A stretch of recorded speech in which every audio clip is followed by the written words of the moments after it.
Mariana ran down the street, waving and smiling at the world.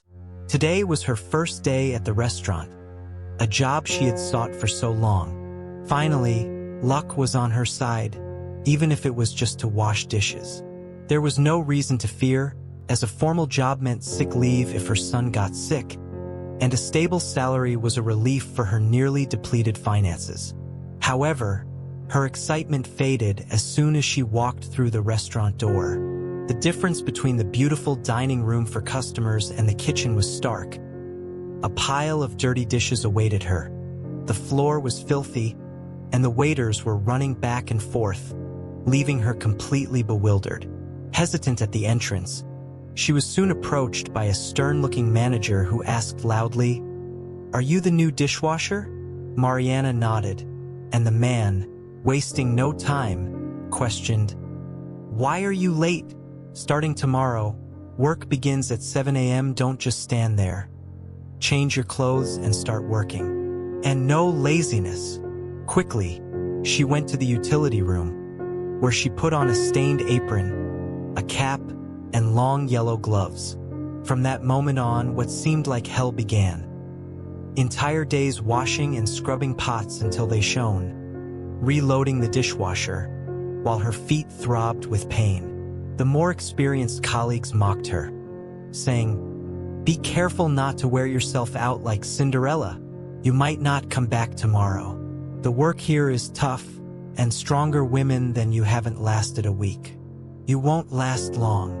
Mariana remained silent, working diligently, even though her strength was waning. She even fell asleep on the bus ride home, her eyes closing from exhaustion.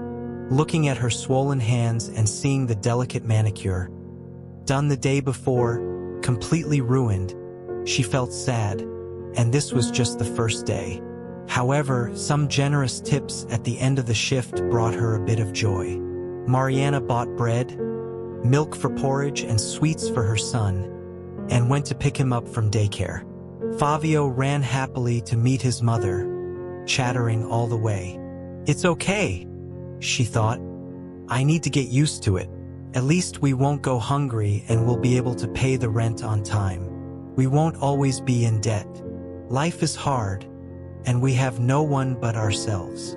At night, after putting her son to bed and reading him a story, Mariana stayed awake for a long time, trying to relieve the pain in her legs while reflecting on her life. Mariana's childhood was not easy. Raised by a single mother who earned little as a shop assistant, they lived by saving on everything. Mariana never had new toys or clothes, always wearing second-hand items, which was a constant source of humiliation at school. Her classmates mocked her, especially on birthdays, while others received phones, scooters, and skateboards. She only got chocolates or cheap trinkets. Moreover, Mariana never liked her name. She always wondered why her mother had chosen a name she hated so much. The only thing that brought Mariana some comfort was her performance in school. Her exceptional memory made her stand out in the classroom, receiving praise from teachers. However, this did not stop her classmates from laughing at her, saying that, being poor, she would not be able to go to university. Even so, her mother always encouraged her, saying, "Don't worry, I'm saving money little by little. When you graduate, I'll have enough for your education. I want you to have a better life than mine." Mariana did not go to the prom because she did not have a nice dress and did not want to feel embarrassed in front of her classmates. Moreover, her mother fell ill. Initially, she thought it was bronchitis and tried to treat it with antibiotics and home remedies, but the condition worsened. Her mother began to eat poorly, was always tired, and had a constant fever.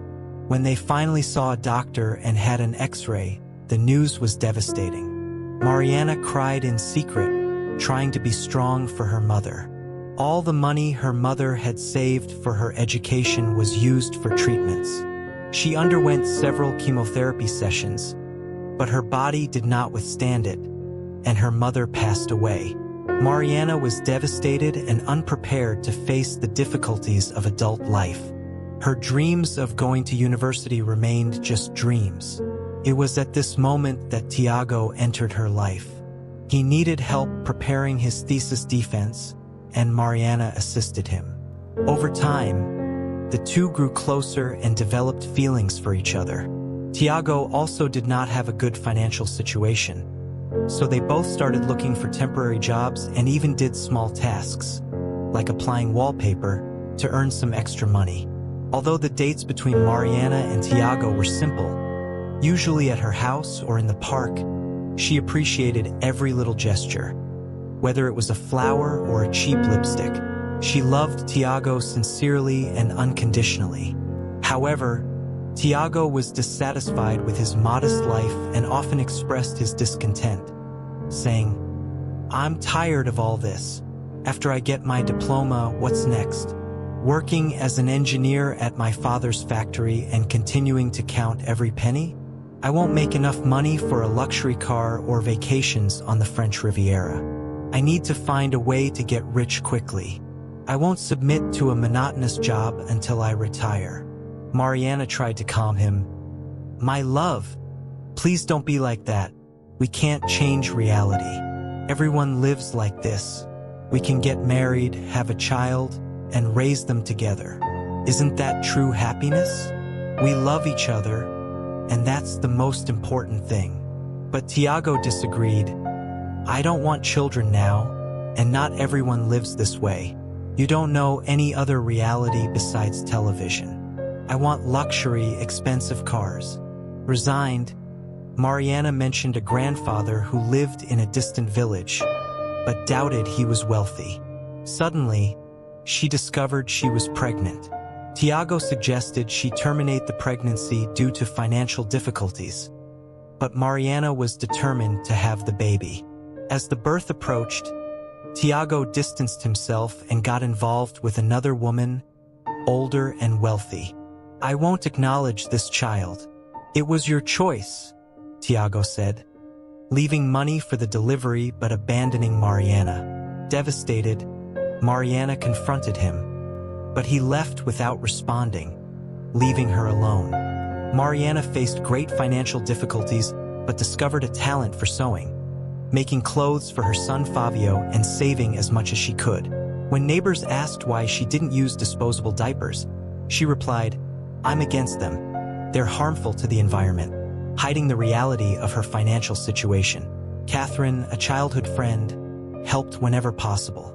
Fabio grew up strong and healthy, and when he turned 18 months old, Mariana enrolled him in daycare and started looking for a job. Luckily, she got a position as a dishwasher in a restaurant. She faced everything to ensure her son's well-being. At work, Mariana stood out for her impeccable cleanliness, earning everyone's respect. The director, impressed, praised her effort and offered a bonus. However, the administrator was less enthusiastic. "Don't praise her too much. She has a small child," he said. "If he gets sick, we might need a new employee," he commented. Universally disliked, keeping the team under constant pressure, withholding tips, and often denying promised bonuses. Despite the fatigue, Mariana's life became a bit easier. Vittoria, always willing to help, took care of Fabio when the daycare was closed or he was sick, being a great support for the young mother. Thus, Mariana didn't have to worry about missing work to take care of her son. During dinner, Bernardo mentioned to his wife, Carla, about the new hire at the restaurant. "We hired a new employee, Mariana. She's a single mother with a small child. At first, I doubted if it was a good idea, thinking she might miss a lot of work. But then I felt sorry for her. She's so kind, friendly, and even without makeup, she's very beautiful. Recently, I did an inspection in the kitchen and was impressed by how dedicated she is to her work." Carla, noticing her husband's enthusiasm when talking about the new dishwasher, felt uncomfortable. She feared that this situation could threaten her luxurious life. Why so much enthusiasm? Carla thought, deciding she needed to get rid of Mariana to ensure the security of her lifestyle. Meanwhile, Mariana continued working diligently, unaware that she had become a target for the restaurant owner's wife. One day, Bernardo gathered all the employees in the office, including Carla, and announced that Carla's gold pen had disappeared. "I will need to search everyone's belongings," said Bernardo. The manager tried to intervene, defending the team, but Bernardo insisted and started with Mariana. Nervous and scared, Mariana emptied her bag, but the pen was not there. However, Carla unexpectedly put her hand in Mariana's pocket, and the pen fell to the floor. "You are a thief!" exclaimed Carla. Mariana tried to explain, but she was fired on the spot. She left crying, now without a job and without money. The next day, Fabio found his mother crying in bed. "I will protect you," he said, trying to comfort her. Mariana, still emotional, smiled through her tears and said they would stay home. It was then that the doorbell rang. When she opened the door, Mariana saw a distinguished man, wearing glasses and carrying a briefcase. He asked if she was Mariana, and she, surprised, nodded while Fabio hid behind her legs. The man entered the hallway, opened the briefcase, and introduced himself. "My name is Renato. I am a notary. Your grandfather Carlos left a will before he passed away, stating that after his death, his house would be transferred to you. Here are all the property documents. Congratulations. You are now the rightful owner." Mariana was in shock. "My grandfather passed away a long time ago. I didn't even know that. My mother never had contact with him, and I don't know why. I never saw him. Do you know where he is buried?" she asked. The notary replied, "Your grandfather passed away about 6 months ago. We have been looking for you for a long time, but he gave us a completely different address. He is buried in the city cemetery. Well, now I must go. I have a lot of work." Holding the documents, Mariana reflected on how, as an adult, she could have tried to learn more about her grandfather.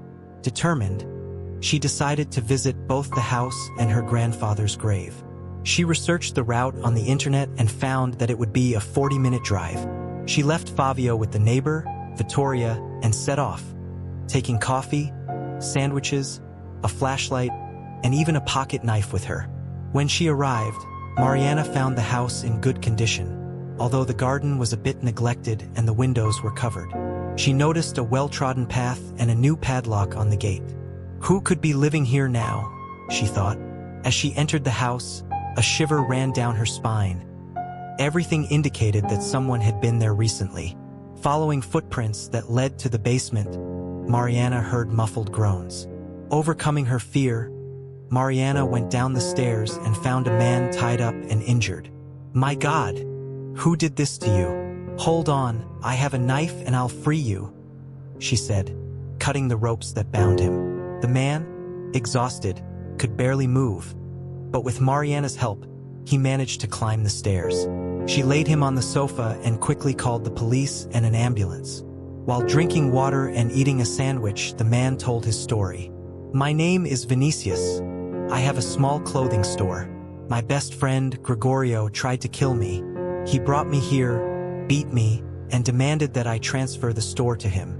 When I refused, he lost control and hit me on the head. When I woke up, I was tied up and thought that would be the end of me. I thought no one would come to rescue me since the house seemed abandoned for a long time. I don't know how long I was there, but I heard footsteps and tried to call for help, even without strength. Fortunately, you heard me.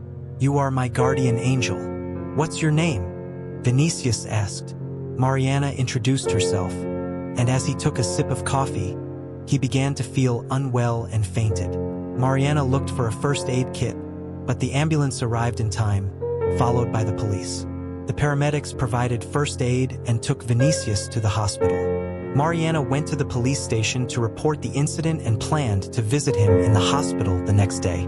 The next day, worried about Vinicius, Mariana made some soup, bought some groceries, and went to visit him. When she entered the hospital room, Vinicius smiled, looking much better. "Hi, I brought you some soup. I've been worried since yesterday," said Mariana. Vinicius thanked her and shared more details about his life. He grew up in an orphanage with Gregorio, who later tried to kill him out of envy. Vinicius was adopted by a wealthy couple and became a successful businessman, but he never forgot Gregorio, whom he later hired, only to be betrayed. Mariana, in turn, shared her difficult story, talking about her fiancé's betrayal and her recent job loss.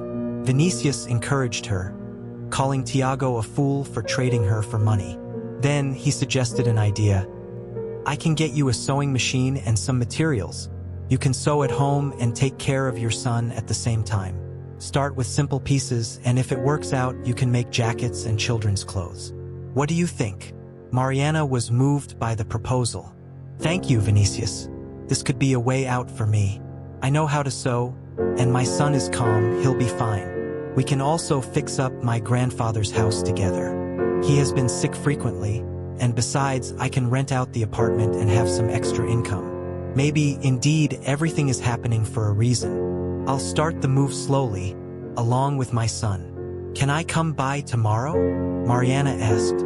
Vinicius gently held her hand and replied softly, "You know, Mariana, you are an incredible woman. You don't give up, you love your son, and you do everything to fight for him. You saved me, and I really want to thank you from the bottom of my heart, as well as help you stabilize your life. Believe me, the problems are behind us, and everything will be fine. Come by tomorrow with your little one. I'd love to meet him." Thanks to the unexpected inheritance and the encounter with Vinicius, Mariana's life began to change for the better, little by little. She fixed up the house she inherited and moved there with her son. The conditions were perfect. There was enough firewood, a well with water, a sturdy stove, and old but still strong and comfortable furniture. Fabio loved the new environment, running around the yard and enjoying raspberries and sweet apples. Mariana quickly made friends with the neighbors, who were happy to see the house inhabited again. A neighbor named Tai shared many stories about Mariana's grandfather and his family. Carlos was known throughout the village. He worked in the fields until he was 70 years old. His wife, Magda, died early, and he raised his daughter, Maria, alone. Carlos always hoped that Maria would stay in the village, get married, and have children, but she preferred to go to the city after finishing school. Carlos did not forgive Maria for returning pregnant and without a husband, and he ended up dying alone. Mariana visited her grandfather's grave, tended to it, and planted flowers. Crying, she asked for forgiveness for never having visited him and for not being present at his funeral. Tai tried to console her, saying that Carlos was probably happy that she was living in the house and had brought his great-grandson there. Mariana adapted to her new life. She and Fabio adopted a dog that brought a lot of joy to the family. Meanwhile, Vinicius recovered and began to visit them frequently. He set up a workspace for Mariana, brought a sewing machine and materials. Mariana was nervous about her first order, but everything went well, and soon she received her first payment. Observing the closeness between Mariana and Vinicius, Tai commented, "You are repeating your mother's fate. It must be hard to raise a child alone. But look, there is someone who visits you often, a decent and respectable man. Maybe you two can get along well." Mariana laughed and replied, "Imagine, Tai, he's just a friend. I helped him and now he's helping me, that's all. I'm not the kind of person he needs, especially with a child from another man." But Tai shook her head and said, "I've lived long enough to know that he wouldn't be so present if he wasn't interested in you.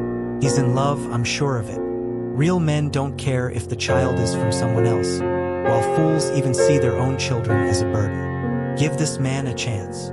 Mariana reflected on Tai's words and began to see Vinicius differently. He visited frequently, interacted happily with Fabio, bringing toys and treats, and always looked at her with an intense and sometimes slightly sad expression. Vinicius also had feelings for Mariana, but he believed she wasn't what he really needed, especially since she was the mother of a child that wasn't his. After all, Tiago had abandoned his own child, and Vinicius thought that raising someone else's child would be a big challenge. That day, Vinicius arrived very late. Fabio was already asleep, and Mariana was finishing sewing a set of bed linens, getting ready to go to bed. She was surprised by his visit and invited him in. She started preparing something in the kitchen. "You arrived so late today and you look upset. What happened? Do you want something to eat? I have chicken soup," she offered. Vinicius, silently, placed a bottle of cognac, lemon, sausages, cheese, and fruits on the table. "Drink with me, please. I need this right now. It was a tough day. They put Gregorio in prison and I saw him today. You can't imagine how bad I feel." Mariana realized the seriousness of the situation and brought glasses. She cut the food, and the two began to drink, nibbling on the lemons. Vinicius shared his story, questioning why Gregorio had betrayed him and what he had done to offend him. Gregorio revealed his resentment that had been building since the orphanage, when Vinicius was adopted and he was not. To Gregorio, the gifts Vinicius received were seen as bribes, despite being given with good intentions. Now, Gregorio faced a long prison sentence. After a few more drinks, Mariana became quite drunk, as she had never consumed strong alcohol before. Vinicius approached, hugged her tightly, and began to kiss her. She felt a turmoil inside her. "I love you, dear. I don't want to leave. Can I stay? Please don't send me away. I feel so good with you and I'm ready to raise Fabio as if he were my own son. Let's try to be a family if you feel the same way about me. Do you like me?" Tears formed in Mariana's eyes as she quietly responded, "I agree. I love you too. I was just afraid to say it." From that day on, Vinicius and Mariana began living together in her grandfather's country house. Surprisingly, Vinicius really appreciated that place. The air was fresh, the tranquility was abundant, and it wasn't too far for him to go to work. In the evenings, they fished together or just sat by the river, and they were absolutely happy. On a typical weekend, the family was having breakfast in the kitchen. Fabio tried to imitate Vinicius in everything. They were all having coffee with sandwiches, and Mariana admired the two men she loved. Suddenly, someone knocked on the door. They heard car sounds from the other side of the yard. Mariana went to open the door and was astonished to see Bernardo, the restaurant director, holding a bouquet of flowers and a large cake. He seemed nervous and began, "Good morning, Mariana. You live far away. I barely managed to find you. I came to apologize. I admit I didn't understand the situation at the time and fired you without reason. I embarrassed you. You are not guilty of anything." He handed the bouquet and the cake to Mariana, who invited him in and served aromatic tea. "How did you find out? My wife accused me of being a thief. It was a disgrace." "Oh, this is my fiancé, Vinicius, and my son, Fabio," Mariana introduced. Bernardo began to explain. "After I fired you, I didn't believe you had stolen the pen. Then, the cleaner told me she saw my wife throw the pen at you, but she was afraid to speak during the scandal. I reviewed the footage and it was true. Carla confessed that it was all out of jealousy. If you want to come back, I would be very happy. No one worked as well as you." Mariana smiled and declined. "Now I have a job that I love. Everything happens for a reason. Thank you for coming to apologize. I feel more relieved." Bernardo seemed reluctant to say something more. "Go ahead. Don't leave me in suspense," encouraged Mariana. Gathering courage, Bernardo revealed, "Your mother was my first love. We had an intense romance in our youth. Mariana, you are my biological daughter." Surprised, Mariana questioned him. "And where have you been all these years, Dad? Why did you leave Mom? What do you want now?" Bernardo lowered his eyes, admitting, "I was a terrible father. Your mother and I loved each other. But I was young, and my parents were against it. Maria was hurt and left. I tried to find her, but she didn't leave any address. I ended up getting married, divorced, and then married Carla, who only wanted my money. I never had other children, although I always dreamed of it. It's not an excuse, but time passed. Now, Fabio is my real grandson, and I would like to take care of him. Forgive me, Mariana." Mariana replied, "Sorry, but I'm not ready to talk about this now. I need to think." Bernardo left his business card and said, "If you want to talk, call me. You and Fabio are the most important people to me now." After he left, Mariana broke down in tears, outraged by his attitude. How could he do this? He lived his life while Mom and I went through so many hardships. Mom died in my arms, and where was he? I was alone after giving birth with no support. And now he shows up, Vinicius, who had listened silently, shook his head and said, "Don't be so upset, my love. Yes, your father wasn't present and didn't raise you. You are right to feel that way, but try to see it from another perspective. You told me yourself that your mother didn't communicate with her father, and you regretted not knowing your grandfather. Now, are you condemning Fabio to the same fate? Why should he pay for something he didn't do? Why can't a biological grandfather have contact with his grandson? I was an orphan, raised by adoptive parents, and I am grateful to them. But if my biological mother or father found me now and were remorseful, I would forgive them. Your father will have to deal with his own mistakes, but we don't need to judge him. Try to find the strength to forgive the pains of the past. It will make you feel better. Give your father a second chance. Everyone deserves one." To Vinicius, Bernardo seemed sincere, a decent man. But, of course, the decision was up to Mariana. For a week, she struggled with her thoughts, remembering her childhood and her beloved mother. Her father's remorseful words stayed in her mind. Finally, she found the courage to call him. "Hi, Dad. I've been thinking and realized that no one will benefit if we remain distant. How about visiting us? Fabio and I are looking forward to seeing you." Bernardo responded with a trembling voice. "Thank you, dear. I'm on my way." Mariana was nervous as she and Vinicius prepared a special dinner. They explained to Fabio that his grandfather was coming and had been looking for them for a long time, wanting to be his friend. Fabio was excited and went to wait at the gate. When Bernardo arrived, he smiled upon seeing his grandson and handed him a remote-controlled car. "Hello, Fabio. I'm your grandfather. I came to visit and brought you a present. Shall we be friends?" They hugged, and Bernardo kissed his grandson's cheek. Mariana approached, smiling, and hugged her father. "Hi, Dad. Come in. Dinner is ready. Let's get to know each other better." The evening was full of emotions, with many conversations. Bernardo quickly bonded with his grandson and Vinicius. Mariana and Bernardo looked through family photos, crying together as they remembered her mother. Mariana's heart felt lighter, and she was glad her father had found them. After all, family ties are important. From that day on, everyone's life changed significantly. They became a united family. Bernardo offered Mariana a job as a restaurant manager, but she declined, preferring to dedicate all her time to her son and Vinicius.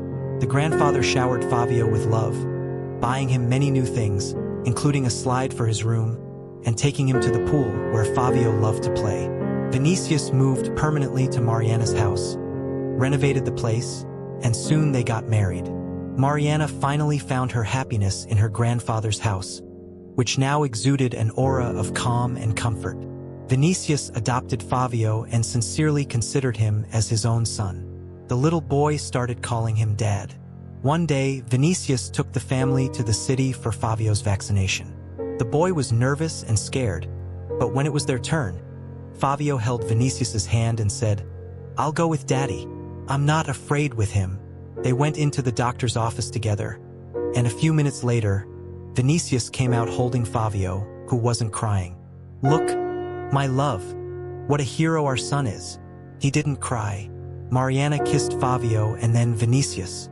Meanwhile, an electrician who was working on installing internet cables observed the scene. It was Tiago who, after work, went home. There, he saw his mother washing dishes and his father watching football.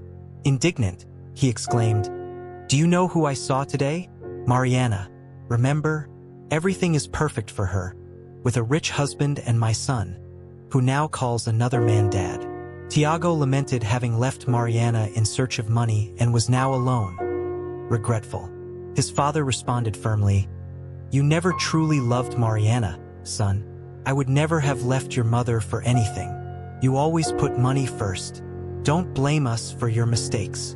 Tiago went to his room, regretting having betrayed Mariana. Meanwhile, Mariana watched Vinicius lovingly taking care of Fabio and realized how lucky she was. He was everything to her. Her support, her strength, her strong shoulder, and the best husband in the world.